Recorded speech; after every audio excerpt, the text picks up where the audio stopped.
coast to coast, it's your hosts, the Lombardi Leap and Mersey FB. This is Beyond the Frozen Tundra.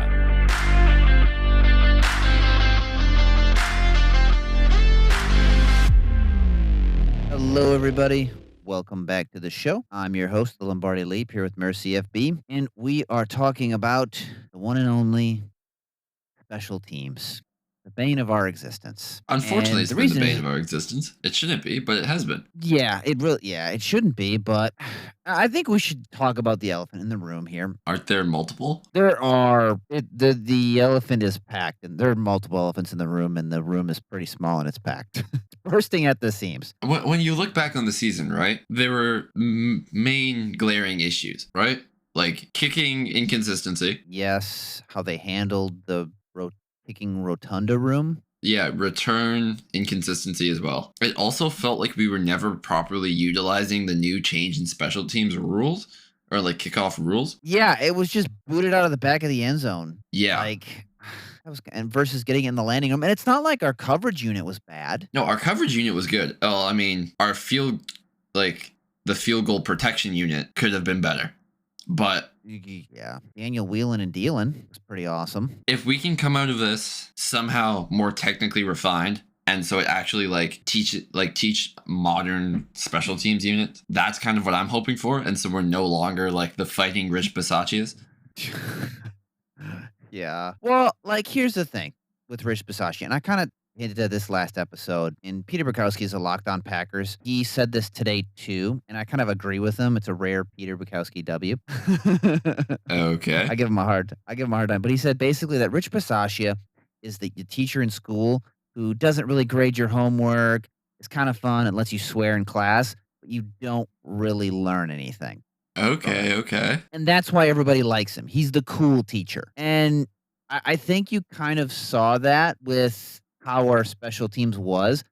I know our punt coverage or our kick return coverage was better, but I mean, to me, that's just one of those things that is more, if you have good enough athletes, it's kind of about getting down there. You know what I mean? Mm-hmm. And we had good athletes. Like our gunners, for the most part, were pretty solid. That's where Bo Melton made his money on the roster, was being a good special teamer. Absolutely earned his keep as a special teams gunner. The same thing with Nick Niemann. While he wasn't the gunner opposite of Bo Melton, he is still a pretty good special teamer. Who was the gunner opposite Melton? Was it I remember last year it was Robert Rochelle. This year, obviously, it wasn't that. Can't remember who it was this year. Was it I think it was Bartholomew towards the end of the year. Yeah. Cornerback. I'm pretty sure it must have been a cornerback. Was it Haddon when they had him elevated? Was it Haddon? Yeah. It had to have been Haddon. I think so. I think it was Haddon. Okay. Yeah. Mm-hmm. Before he got injured. Because I believe he liked to use cornerbacks as his gunners. Mm-hmm. Predominantly. Which, and Bo Melton technically was that. Technically. And with Rich Bisaccia too, everyone talks about he's a culture guy. I don't care. I don't. And there are people on there who will argue that, well, culture's important. No, what is important is doing your job. Correct me if I'm wrong here. You can have all the culture in the world, but if you're not doing your job, is it really a good culture? That is true. If the product you're putting on the field isn't good, what good is your culture? And to give Rich Bisaccia some grace here, which I will, I think we're having less of a conversation if McManus makes his kicks. Mm-hmm. And those blocked kicks didn't happen. If McManus was kicking 90% or something like that, 95%, we're having less of a conversation because, he's putting points on the board. Most people aren't going to look at the return unit and be like, oh yeah, that's clearly an issue, just because, not many people look at that. And it's a very misused part of the Packers game and underutilized, especially in this modern NFL. And we saw that too with the Seahawks. I mean, even the Super Bowl with Rashid Shaheed. That dude set up his offense at times. Really well, yeah. I mean, all throughout the playoffs, really well. Had a return touchdown in the divisional game against San Fran, and then played well in the NFC Championship game against the Rams. So yeah, Hmm. Do you want to dive right into the candidates now, or do you want to? Well, before I get into the candidates, like I said, the last thing about Rich Bisaccia, he seems like a good dude. Obviously, the players love him, but when it comes to the direction that the Packers are going in, it was time. It needed to happen. I'm not too worried about the timing of of this occurring. I think this is something that they knew about. The Packers were aware of because of the fact that last year he was even contemplating stepping down at one point, and then the Okay. Packers kind of convinced him to come back for another year. So my guess is they do have a guy that they have in mind, or a couple guys in the wings here, which that'll be the segue for that. I kind of based on who they've hired defensively, I'm leaning towards them going for a more NFL ready special teams coordinator. You think that's a pretty good assessment? Yeah, I would say that's fair. Like, I don't know. I looked up at a couple college guys, just because maybe they go that route, and they did get the wide receivers coach from the college ranks, Iowa State, and then and most recently at Penn State here. I think that this is just one of those things where, I mean, how different is college special teams from the NFL special teams? You know what I mean? Yeah, it's a little different. I feel like you can get away with a lot more in college special teams than you can in the NFL, which Yeah. leads to more interesting like schemes and everything. So and coverage. Because there is some different coverage styles. Yes, For sure. the NFL is more developed for sure, and it's Mhm. harder to get away with like the trick plays and everything. But if you want to 100%. bring in someone just to instill trick plays, pull someone in from college. True. Yeah, that's a good thing. And knowing the Packers, I feel like special teams is one of the areas where they're more conservative on. Hmm. So necessarily an aggressive guy might not be the kind of direction they go in here. And that kind of leads us into like the first real kind of candidates here. And we'll take a look at the NFL guys here first. A guy who's been kind of buzzing around. It's because he is the assistant special teams coach for the Seattle Seahawks. That's Devin Fitzsimmons. He is known for his more modern schemes in dynamic coverage units, and I mean we kind of hinted at this too, just kind of being a part of that elite special teams unit for Seattle Seahawks that helped set them up and really push them through the playoffs there to the Super Bowl. I think what was kind of unique about the Seattle Seahawks was fairly adaptable week to week, whereas you look at what the Packers did, it was just it was the same run of the mill stuff every week. Like that's just what they were going to The do. Seahawks had a really good roster built too, and that kind of led into the special teams. Their depth was very good. Yes, yeah. I mean, they had an elite returner, Rashid Mhm. Shaheed, and Oh, they traded for I him mean, at you the could. deadline, by the way, just an They, FYI. that So, that is true. It's almost like, oh man, I wish we had an All-Pro kick returner on our roster. and Oh, that is true. That is something where you circle back, like that's like a organizational malpractice thing. Well, if you it say is. like you're bringing very little value as a cornerback, and you're like saying you're no longer going to do the thing you were best at, then what are you on the team for? Yeah, and I mean, it happened out of, like you said, organizational malpractice. Brian Gutekunst not drafting a cornerback. Like he drafted Micah Robbins in the 7th, and then before that it was Carrington Valentine in the 7th, and then before that it was Eric Stokes. That was in 2021, right? Yeah, that was in 2021 that Eric Stokes was drafted in the first round. So you're going into this team with, okay, your all pro kick returner is now your starting cornerback because Jair Alexander's no longer on the team, and you signed Nate Hobbs, but that didn't really work out this past season. And then you have Carrington Valentine, who is not exactly a special teams player, Yeah, to say the so least. we're going back to like Devin Fitzsimmons. He did well with the Seahawks as the assistant, and they had a good roster where they could build upon like good coverage schemes and everything. Well, they spent about 10 mil Yeah. too. Hmm. And so, like, I mean, this is kind of me throwing this question out here. Is he going to fit with this organizational mentality, which hasn't been very good when it comes to special teams? That is Is it true. going to fit there? But I think Matt LaFleur of late has realized he needs to hire a bunch of people similar to him on each phase of the ball. So he saw how the Halfley hire worked out. He has high hopes for Gannon. Maybe he'll get someone similar to him for special teams, in which I could see Fitzsimmons definitely being the guy. I think he'll come with a high price tag though. I mean, the guys they've been getting, like, I really don't think that price is too much of a concern here moving forward. At least it seems like it's more of a who's going to fit. who's going to fit the mentality that the Packers want to have on special teams?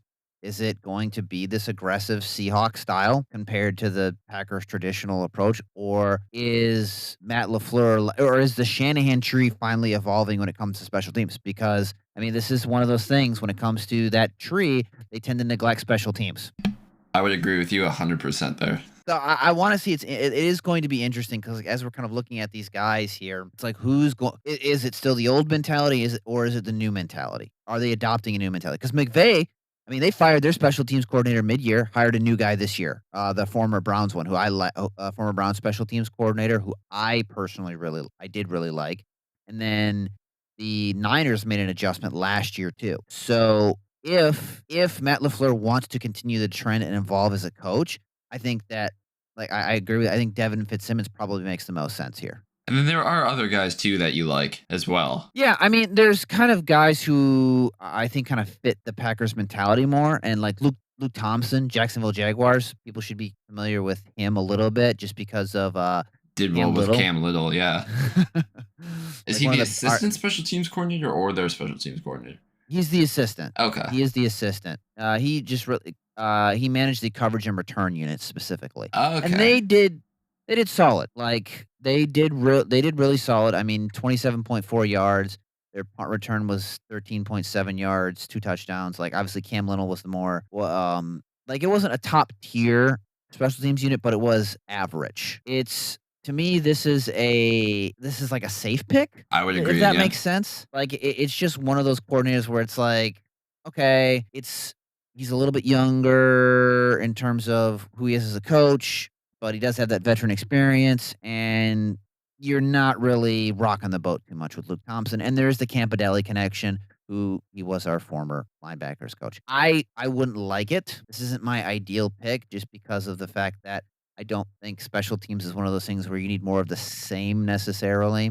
No, well, for this one, I think you're looking for like a different hire from the previous mentality. And I think maybe the players would agree with that. I know they liked Rich as a character guy, but they like no homework. They like no homework. Unfortunately, you boys are going to have some homework. Yeah. Moving on to here to Joe Hastings, senior assistant special teams coach in Indy.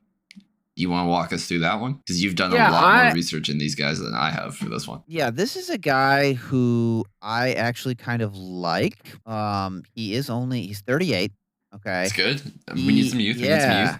He's a younger guy here. Has experience as a wide receiver, so that's kind of his background and pedigree. He's been the assistant special teams coach for the last 5 years at Indiana. Okay. Which I think that's important to note because that means he survived a turnover. Because when did Shane Steichen take over? I think in like this is Shane Steichen's third year as a head coach. Third or second, one of the two.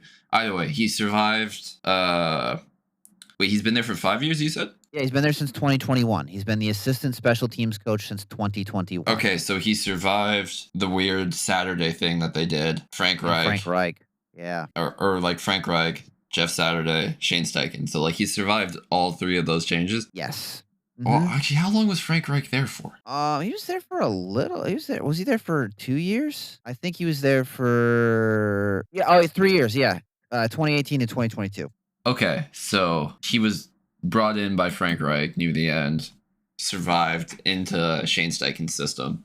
And is there to this day. Mm-hmm. Yep. So I think that would be kind of an interesting hire because he is still young, 38. He works closely with all coverage units. So it's not like he's just focused on one thing. And I think it's important to note here too that when it comes to the Colts and how they kind of do their special teams coverage, they do use veterans and they do use rookies. So that is something, we had the Wii fence. I hate that term so much. I know, me too. It's right up there with how much I hate the term draft this guy and he'll start for 10 years. Like those are the 2 terms I hate the most. Yeah. The Wii fence was Wii awful is what I would like to call it. Really awful, I should say. Joe Hastings is, man, it's tough. I kind of personally like Joe Hastings over Devin Fitzsimmons. Really? I would take Fitzsimmons first, I think. That might just be bias for me for like thinking, just won a Super Bowl. And I think there is some recency bias there. Like, I really do. But the Colts got a bad rap because their quarterback went down, and then they're Fair. starting I Philip had to bring Rivers. Philip Rivers out of retirement so he could get more health insurance. Yeah. Yeah. I mean, he's young, 38 years old. He's been an assistant. I think he's one of those guys where he's been an assistant for last 4 years. He's survived to like if you can survive whatever happened with Frank Reich and Shane Steichen, who I think is a brilliant offensive mind. Yes. Which is why he's still there. But Exactly, exactly. So if you can survive 2 coaching regimes, I think that tells me that you're gonna be a good coach.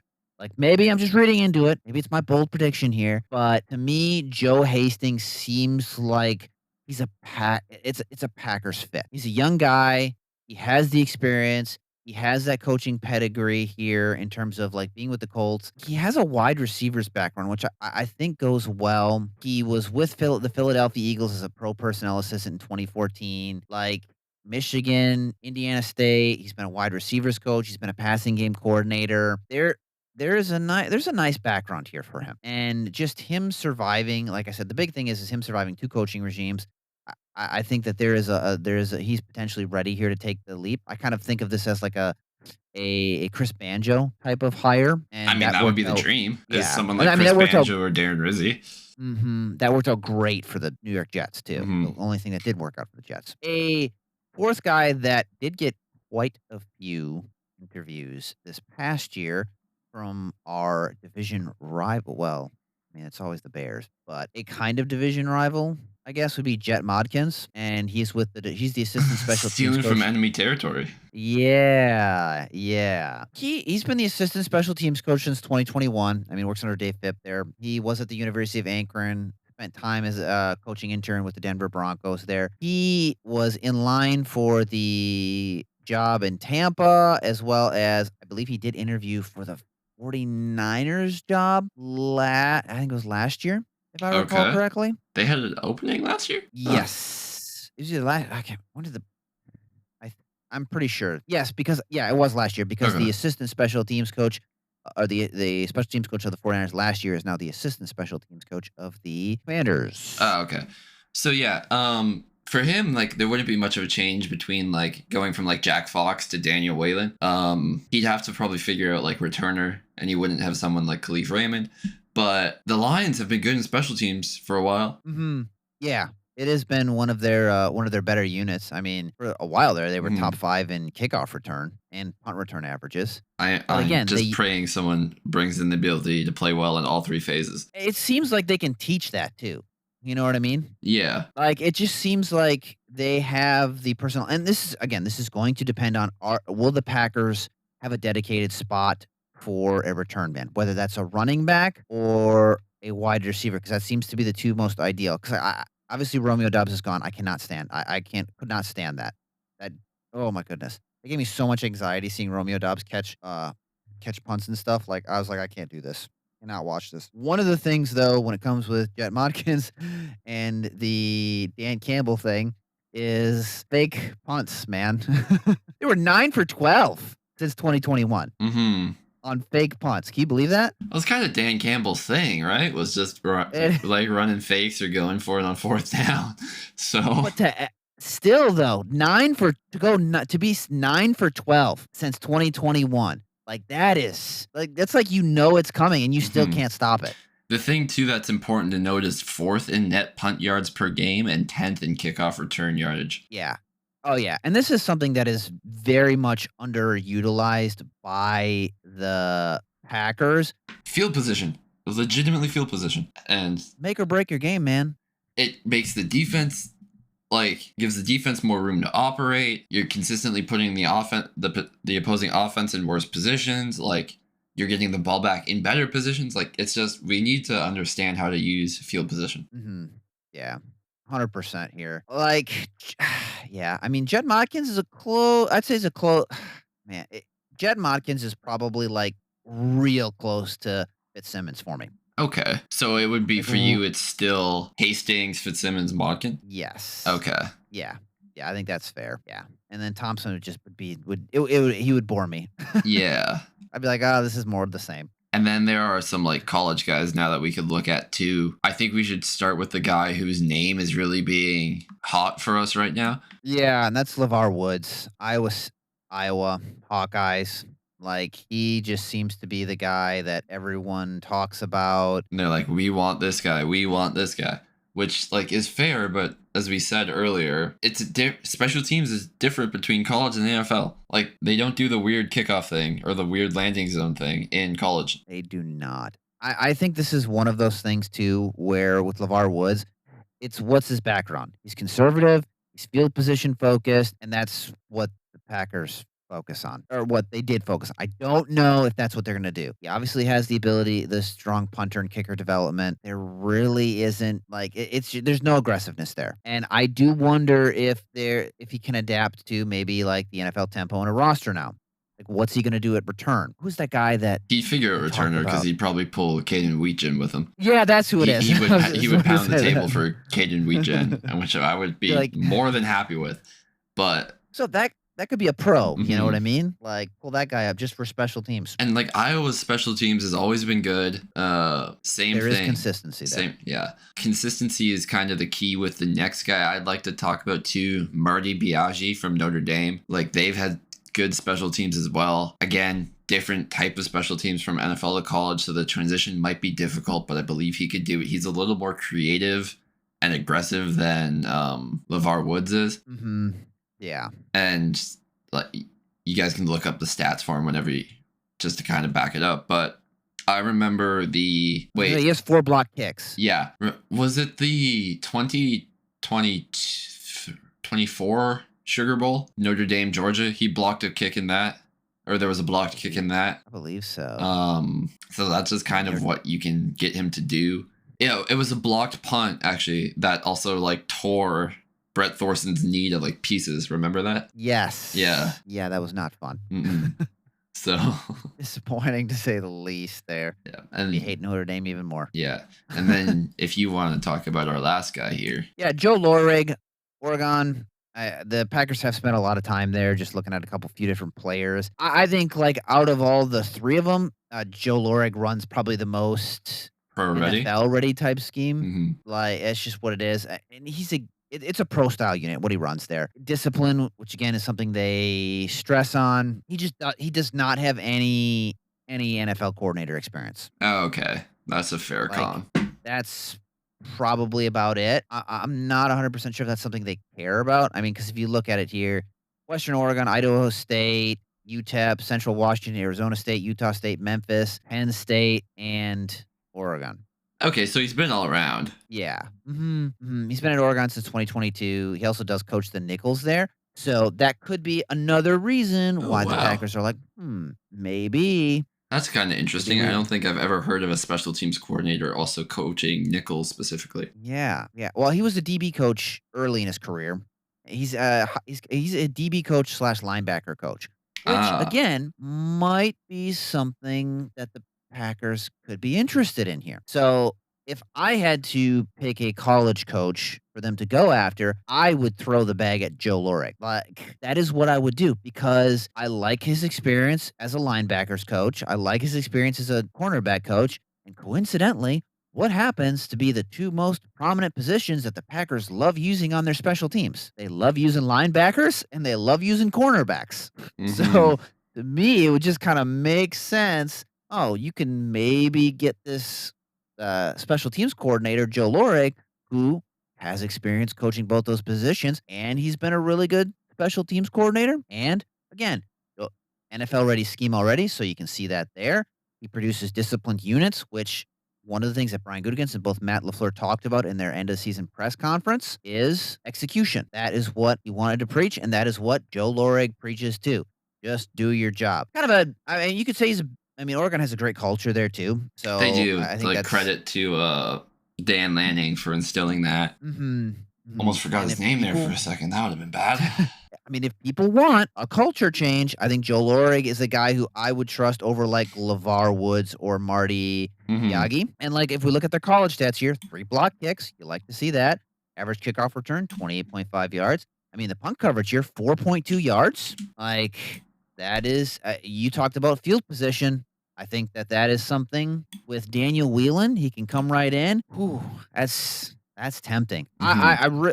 Like for me, Joe Lorig is probably personally, if I had to choose a guy and I wanted to go different, I would go Joe Lorig as my 1, Joe Hastings is my 2, Fitzsimmons is my 3, Jet Modkins is my 4, and then 5 would be probably either Woods or Biaggi. Like that's a coin flip at that point. Yeah, if I had to do it, I would probably say I would probably go Fitzsimmons 1, Hastings 2, Motkin 3, Lorig, Biaggi, Woods, and then I would give an honorable mention to Kirk Benedict, special teams coordinator from Georgia, because they keep going to the Georgia well very often for players.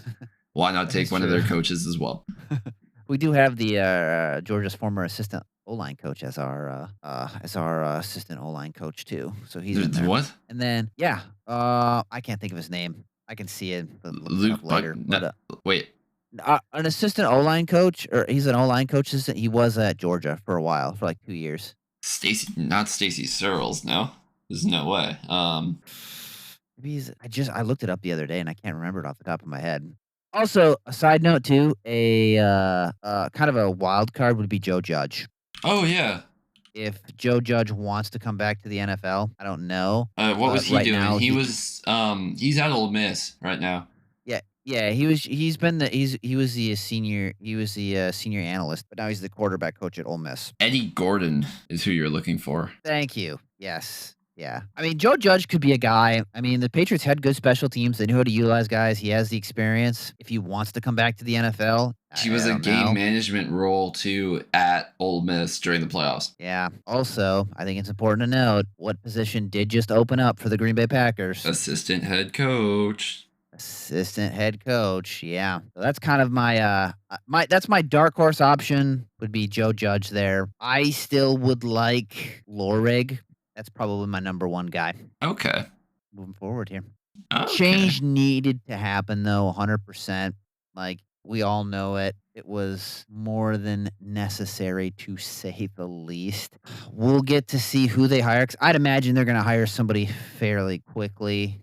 Maybe not, because not too many other teams need to fill their special teams coach position. I think next episode, we're going to start looking at some cornerbacks here, or defensive tackles. I don't know which yet. What do I have more fun? I like the trench guys. Like, I have more fun evaluating the defensive linemen, but it's really hard not to go after the trench guys, especially given what we need. Yeah. I mean, they've heard us talk about these guys enough, though, probably. We haven't really paid much attention to corner. We haven't paid much attention to corner in a long time. So we'll talk about corners first. Probably do your top 5, my top 5, and go from there. Probably talk about some DTs after that.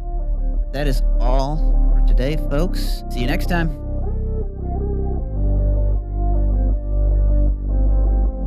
To Packers fans coast to coast, thanks for going beyond the frozen tundra. We appreciate you tuning in. And as always, go Pack Go!